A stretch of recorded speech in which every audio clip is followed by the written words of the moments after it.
Behold, I stand at the door and knock. If anyone hears my voice and opens the door, then I will enter his house and dine with him, and he with me. Today we celebrate the feast day of St. Elizabeth of Hungary. She epitomizes those readings. She was born a princess, the daughter of the king of Hungary. And you'd think she'd have a great life. She was born in the 1200s, and being a princess was just amazing. But at 4 years old, she was betrothed to uh, a nobleman in Germany, then part of Germany called Thuringia. So she was sent away to the court in Germany to learn what it was expected of her to be a noblewoman. At 6 years old, her mom died. 14 years old, she was finally married. She had 3 children, and by the time she was 20, she was a widow. And when she was a widow, she was put out of the palace and had to wander the streets poor with her children, looking for food. You'd think that she would be miserable, that she would turn away from God and say, God, I can't believe you did all this to me. But she didn't. When she was 6 years old and her mom died, she turned to God to look for solace and peace, and she found it. Jesus knocked at the door and she answered.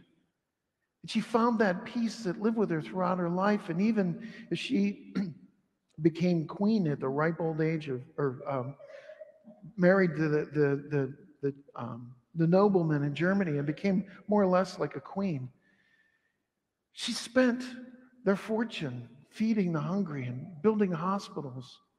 She herself would go out into the hospitals and bandage the wounds of the most meager, the ones that were the dirtiest, the ones that were afflicted with the foulest of conditions and sores. She bandaged them her personally. She died at the ripe old age of 24, but not before touching thousands and thousands of people. In that first reading, Jesus says, I wish that you were hot or cold, but you are lukewarm, so I will spew you out. It says in this translation, I will spit you out. That's not what it says in the original Greek. It says, I will vomit you out. It's a vile word because he wants to stress how important it is to have a passion for God, have a passion for our faith.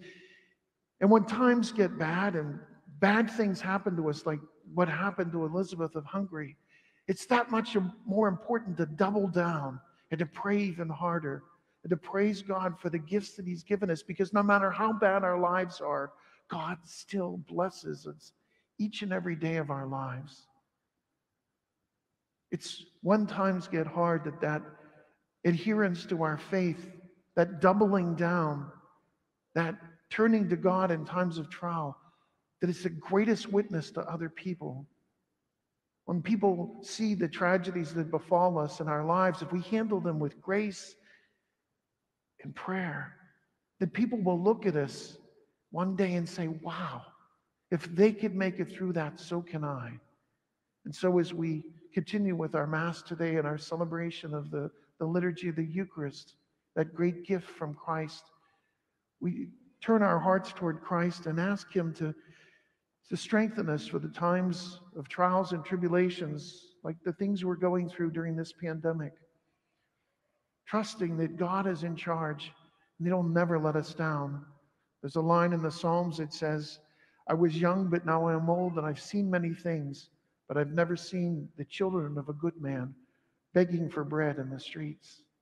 God always, always takes care of his own, so long as we're fervent in prayer, with a fire in our hearts to serve him with all our heart, all our soul, and all our strength, just as Elizabeth of Hungary did.